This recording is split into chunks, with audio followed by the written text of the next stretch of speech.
ओम शांति। मधुवन मुरली, हिंदी मुरली 2023 अगस्त 5।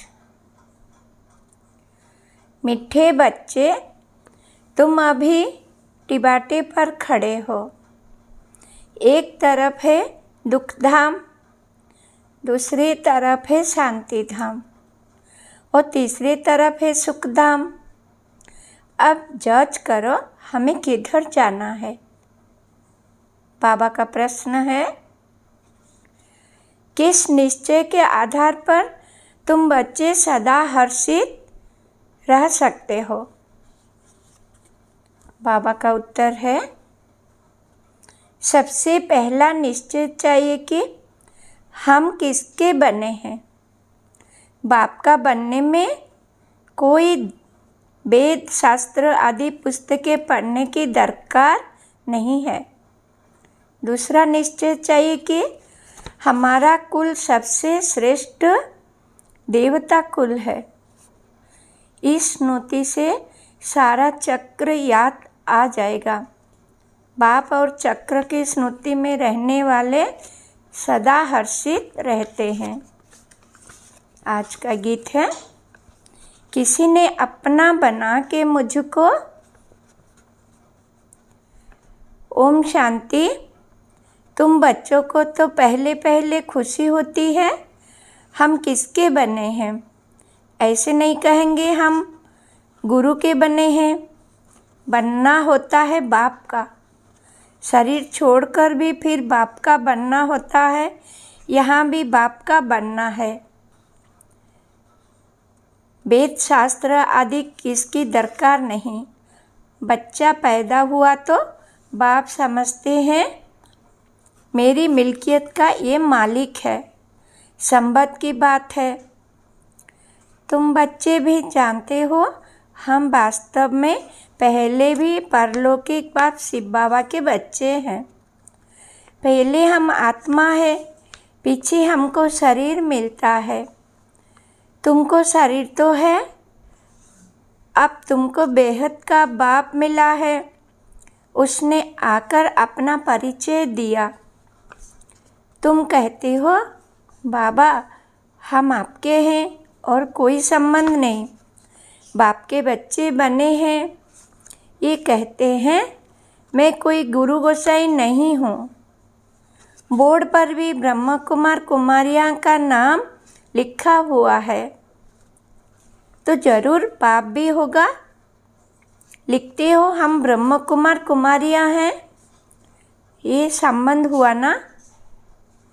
माँ बाप का संबंध चाहिए। गाते भी हैं, तुम माता पिता हम बालक तेरे। आत्मा को जैसे वो अविनाशी याद है। हम आपके जब बालक बनेंगे तब हम वर्षा लेंगे। अभी तुम जानते हो हम माता पिता के बने हैं, हम शिव बाबा के बने हैं, तो जरूर बाप और वर्षा याद आता है। तुमको कोई पुस्तक आदि नहीं पढ़ाया जाता। तुमको सिर्फ निश्चय कराया जाता है बाप के बने हो तो अब उनको याद करो। बाप कहते हैं मेरे को याद करने से तुम ऐसा लक्ष्मी नारायण बनेंगे। कितनी सहज बात है। विशाल बुद्धि होना चाहिए ना। और तो कुछ नहीं समझाते हैं, सिर्फ अपने कुल की बात ही बतलाते हैं कि कैसे हम 84 के चक्र में आते हैं। बाकी वेद शास्त्र आदि पढ़ने से भी तुमको छुड़ाते हैं। बाप को ही याद करते रहना है। ये भी बुद्धि में है कि सृष्टि चक्र कैसे फिरता है। उसके आदि मध्य अंत को जानने से ही तुम ऊंचते ऊंच बनते हो, स्वर्ग के मालिक बनते हो। तुमको सदैव के लिए हर्षित मुक्त बनना है। कितनी सहज बात है, परंतु फिर भी भूल जाते हो। क्या कारण है? माँ बाप को कभी बच्चे भूलते नहीं हैं। बाप और वर्षे को याद करो तो सदैव हर्षित रहेंगे। जब कोई दुख होता है तो बाप को ही याद करते हैं। जरूर बाप ने सुख दिया है। कोई दुख देते हैं तो कहते हैं हाय बाबा, हाय भगवान, हर जन्म में हाय हाय करते आए हो। अब तो तुम बच्चों को बिल्कुल सहज समझाते हैं। भले तुम तंदुरुस्त ना भी हो, कितने भी बीमार भी तुम हो भी तुम सर्विस कर सकते हो।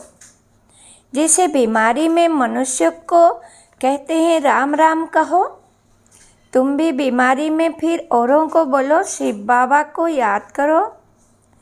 ये ज़रूर औरों को याद कराना पड़े।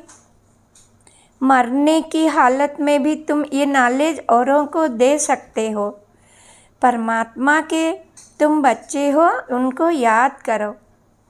शिव बाबा बेहद का बाप है, वही बरसात देंगे।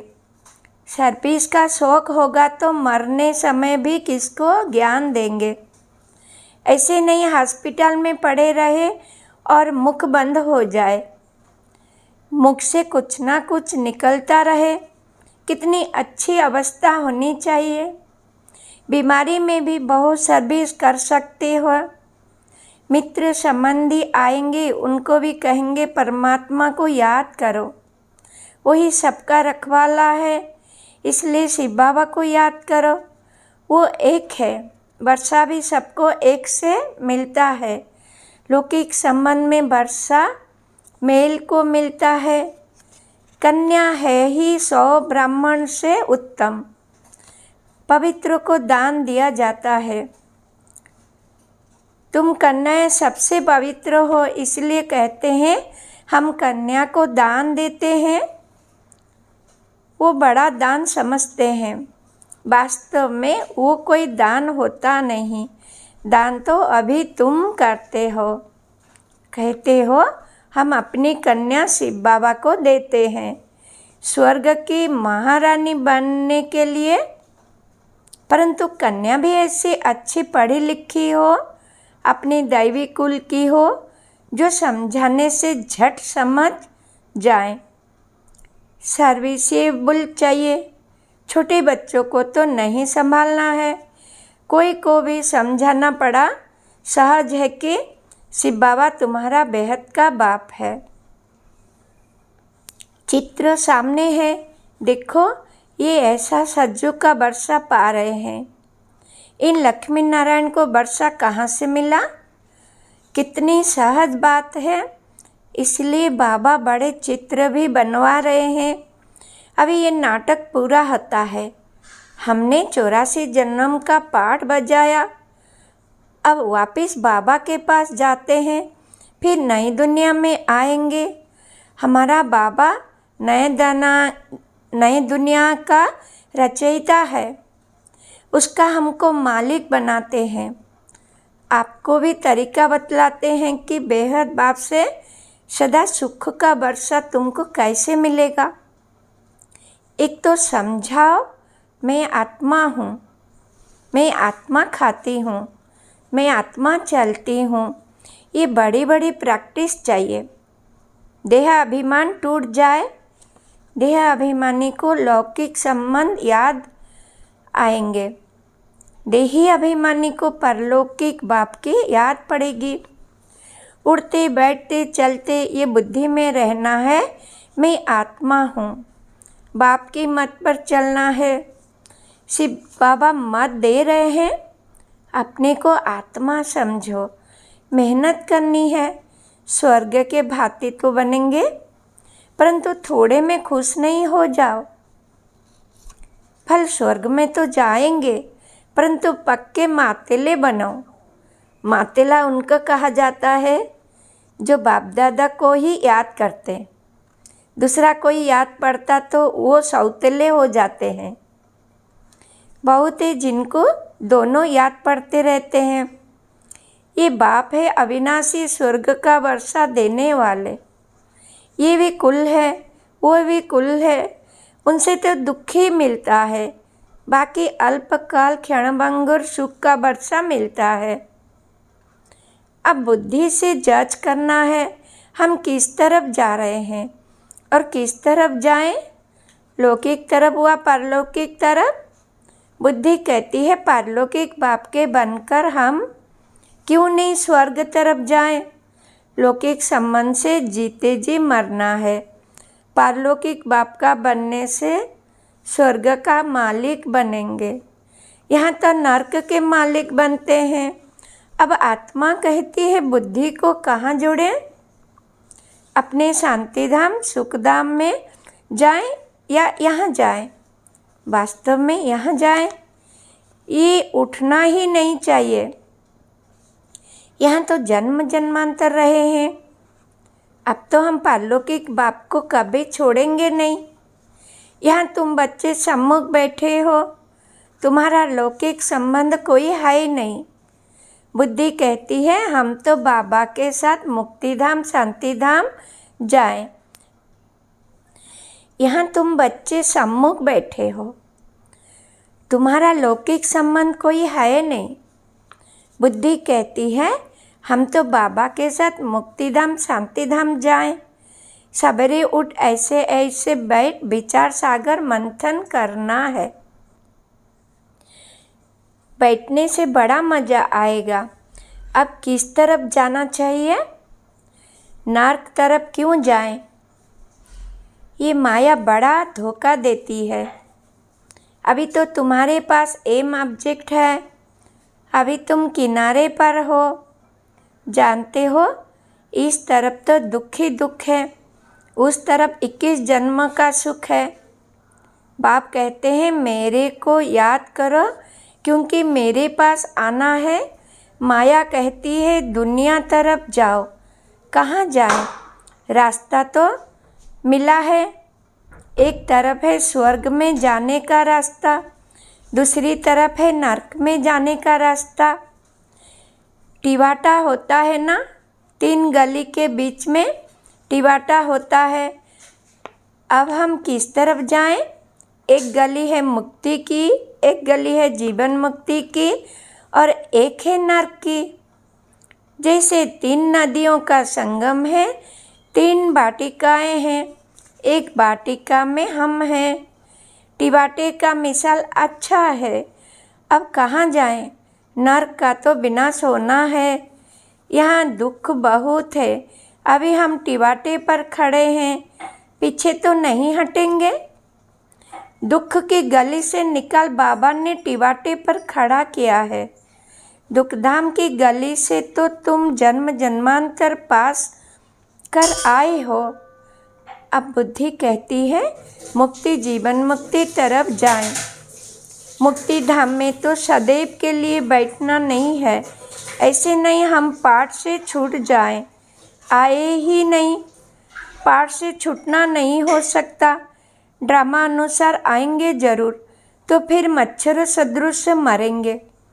इतना दुख देखा है तो फिर इतना सुख भी देखना चाहिए। ड्रामा में बाबा ने वजन ठीक रखा है।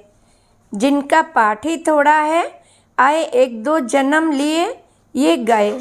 अभी तुम टिवाटे पर खड़े हो, वो शांति धाम वो सुखधाम। अगर शांति धाम जाना चाहते हो तो शांति धाम को याद करते हो रहो। मुक्ति को तो याद करना पड़े ना। पिछाड़ी वालों को मुक्ति धाम में जाते रहने कारण मुक्ति धाम ही याद आती है। तुमको जीवन मुक्ति धाम याद पड़ता है। स्वर्ग में हम जल्दी जाएं, वो चाहते हैं हम मुक्ति में रहें। अच्छा, बाप को याद करते रहो, इसमें भी कल्याण है। निर्वाण धाम में रहना चाहिए, सुखधाम नहीं आना चाहिए। तो इससे समझा जाएंगे पाठ नहीं दिखता है। तुम तो सुखधाम जाने वाले टिवाटे पर खड़े हो, पुरुषार्थ करते हो। मनुष्य को तुम्हारा सच्चा योग पसंद आएगा। अच्छा, बाप को याद करते रहो, चक्र को भी याद करने की दरकार नहीं। ये ज्ञान सब धर्म वालों के लिए है। समझते हैं ड्रामा अनुसार जिन्होंने जितना लिया है वही आकर अपना पद ले लेंगे। मुक्तिधाम जाना चाहिए है तो बाप को याद करो। अगर चाहो हम सदैव सुखी रहें तो वहाँ सतयुग में शांति भी है, सुख भी है। जो जिस तरफ का होगा उनको वो वर्षा लेना है। सबका मुक्ति जीवन मुक्ति दाता तो बाप है ना। एक दो जन्म लेने होंगे तो इसमें ही सुख भी देखेंगे, दुख भी देखेंगे। जैसे मच्छर आया और मर गया, वो कोई अमूल्य जीवन नहीं कहेंगे। तुम तो सदैव हर्षित रहने वाले हो। तुम लाइट हाउस हो, खड़े हो, दोनों रास्ता दिखा सकते हो। चाहे मुक्तिधाम चलो, चाहे मुक्ति जीवन मुक्ति, दोनों को याद करो। इसमें शास्त्र आदि पढ़ने की कोई दरकार नहीं। कुमारियों के लिए तो बहुत सहज है क्योंकि सीढ़ी नहीं चढ़ी है। छोटेपन में पढ़ना अच्छा होता है क्योंकि बुद्धि अच्छी होती है। कोई की याद नहीं रहती है।